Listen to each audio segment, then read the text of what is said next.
I often try not to be too sycophantic here because you know I'm a massive Horizon fan. Let's take a step back first of all, right? When you came out the back of Forza Horizon 1, what were the first things on the list for you that you wanted to address? That's a great question. I mean, I guess the first thing we knew was that the next one was going to be on Xbox One, an entirely new platform, more power, better graphics architecture. So that was a whole world of opportunity which opened up for us, allowed us to be really creative with our thinking around visuals, around Horizon beauty, around making this game more social, more connected. But one of the things that we really wanted to concentrate on with this game was to create a truly open world. Yeah. You know, make sure that there were no barriers, no walls where they don't exist in real life, and really give the player the opportunity to drive wherever he wants, to go, explore, discover whatever he wants. All right, magic. And it shocked me when I heard that Forza Horizon took 18 months to develop. I mean, that seems like a bit of a superhuman effort. You know, have you been able to relax into Horizon 2 a little bit more? There's been no relaxing, I could absolutely tell you that. Yeah, I mean, I think Horizon is an achievement that I'm personally incredibly proud of. I'm incredibly proud of the team. But I feel like we've gone on from strength to strength. I think we've really got into our stride with Xbox One now. We're really getting a hang of that as a platform. And I think the visuals and the gameplay really tell that story in Horizon 2. Magic. All right, so let's have a look. You know, we've got the, this is the Gamescom demo. That's Horizon right, on the show floor, running playable right here. for everyone here.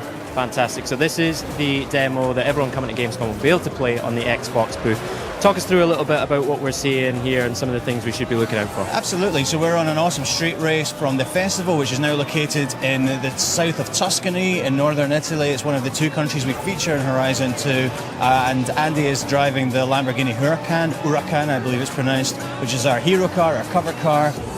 He's driving down to the coast. And as you can see, he's on road, but he's also going cross country as well, because that's part of that Horizon freedom that we're trying to create everywhere in the world. So Horizon has come to Europe, which I think is great news. You can see why. I mean, these roads are incredible. You've got a mix of kind of fields and vineyards, and we'll see some cliff roads in the later in the demo as well. What kind of choices did you make? Why did you settle in northern Italy and the south of France? Well, you know, both the south of France and the north of Italy were individual locations we considered for the first game. Actually, and eventually Colorado won out. But when we came to consider where we were going to set this game, we thought, you know, we have a bigger world now. We have more power at our disposal. Why not throw a net over both of those areas? So we're in the south of France. We're in the Côte d'Azur. Then we go across the border into northern Italy. And as you say, incredible driving roads. Phenomenal scenery, one of the most beautiful parts of the world, and incredible diversity as well, you know, and the types of places you explore, not just rural locations, but the city of Nice as well. And diversity in locations, diversity in weather as well, right? We're seeing the dynamic weather in action here. Talk us through this. Before our very eyes, yeah, we're absolutely delighted to be bringing dynamic weather to Forza for the very first time. It's something that we've really wanted to do. It's something that the fans have been asking us to do for a long time. We're delighted to be delivering it in Horizon 2. And you know what? It's a system which really leverages Xbox One, the power that we've got. We've built it specifically for this console, so it's really sophisticated next-gen stuff. We actually simulate the entire atmosphere, the particles within it. Like rainbows. Down to mathematically correctly modelled rainbows. Okay.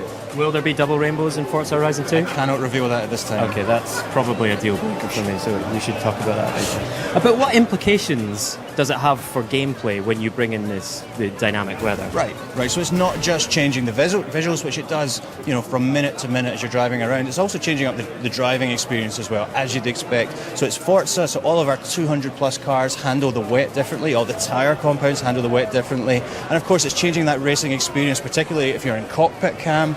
You know, you have the rain beating on the windscreen, your windscreen wipers on full, spray being kicked up by the car in front. You're really getting a changing driving experience. It's very challenging and a lot of fun. All right, very good. So how did we get on here then?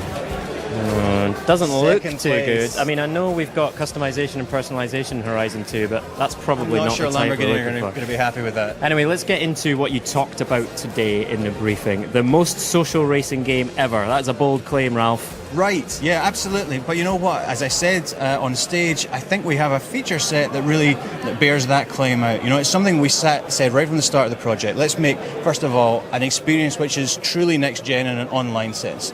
because Horizon is a social experience. Festivals, car culture, they're all very social. We want people to enjoy the game with their friends. So really our entire social feature set is about allowing people to do that in a way they feel comfortable with and in any way they want, really. So you could be playing asynchronously with people who aren't even online. Drivatars are other people's representations of themselves in your world.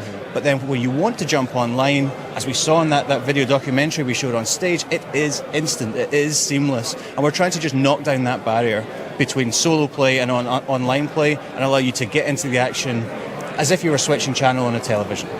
You mentioned Drivatars. I wanted to ask you about that. They felt like a real game changer in Forza 5. How are you bringing them to Horizon 2? Yeah, I absolutely agree. And I've told a lot of people about the day we switched on Drivatar technology in Horizon 2. And, our races changed instantly, because it's a very sophisticated AI system. What's happened more gradually, but I think is even more profound over the months since, is as people have started playing our game, their Drivatars now populate my world. And it's not just the way they drive, it's where they drive, and it's their personalities expressed through their cars. The cars they've chosen, the way they've painted them, the way they've tuned them. So every morning when I switch on my console at work, my world is full of personality, and that for me is the special thing about Drivatar. All right, so which car are we going to choose this time? We've got an Aston. Looks good.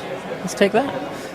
Let's talk about online road trip and free ride. You mentioned them, or they were mentioned in the video that was shown during the briefing. They both sound great. Tell us more about That's right, yeah. And really our goal here is to give people options in the way they play online. So online road trip is a very directed tour of the world. Everybody in the session is taken to a destination. They'll compete in a championship there, and when that's finished, the winner is crowned and everyone votes on where to go on to next.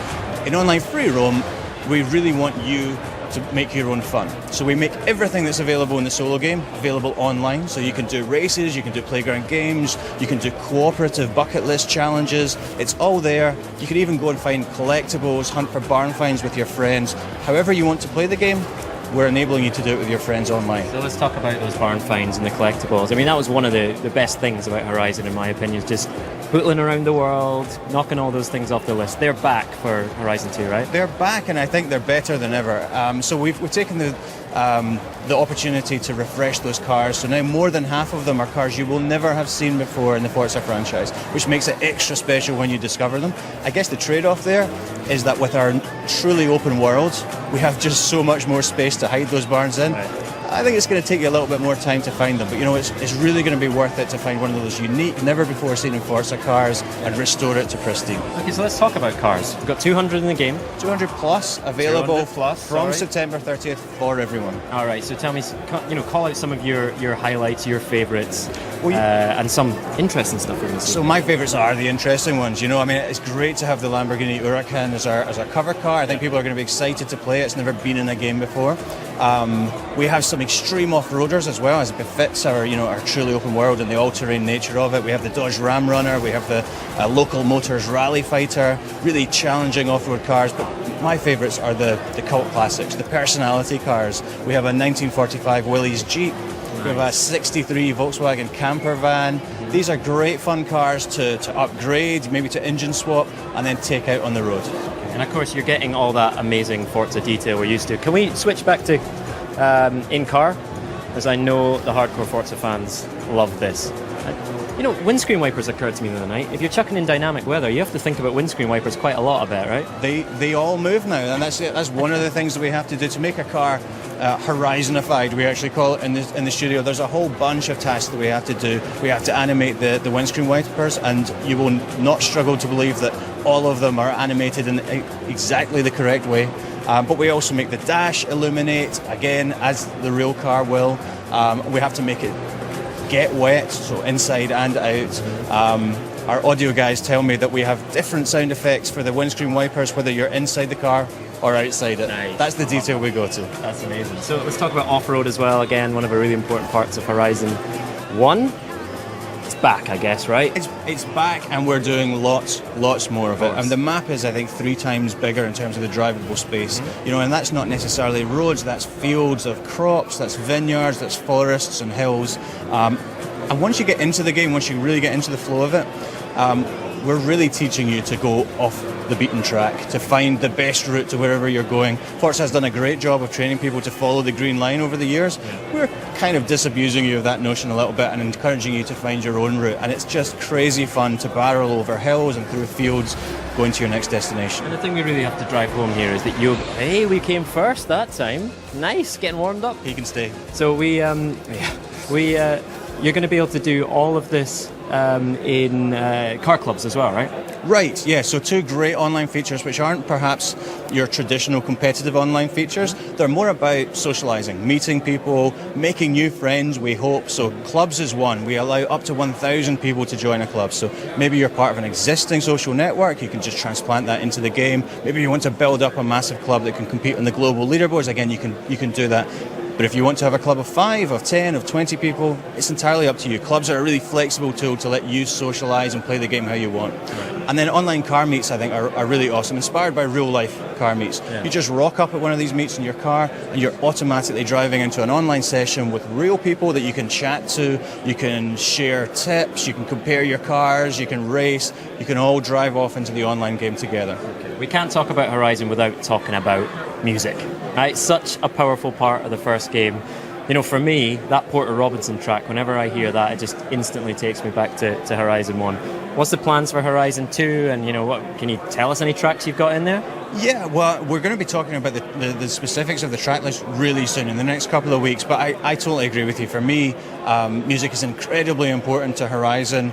The guy who curated the first soundtrack, Rob DeBank, he's back on board. He did such a phenomenal job the first time, we had to ask him back, and this time we've given him even more license to be creative, to identify new acts, new songs. We have twice as many radio stations this time, we have twice as much music, so there's just lots of diversity, some classic acts, some classic tracks, but also some really cutting edge stuff, which is really just making it to festival stages and radio playlists right now, and we'll continue to do so after launch. And I think you're going to find lots of tracks like that Porter Robinson one in the new game, which becomes synonymous with this one. Magic. Ralph, when will we be able to play Forza Horizon 2? It's available everywhere from September 30th. It's going to be October 2nd in Germany, October 3rd in UK. Magic. Thank you very much, Ralph. Really appreciate it. If you're coming to Gamescom, you'll be able to play Forza Horizon 2 this week. Now we're going to hand over to Larry, who is talking to someone who I think you'll find very familiar.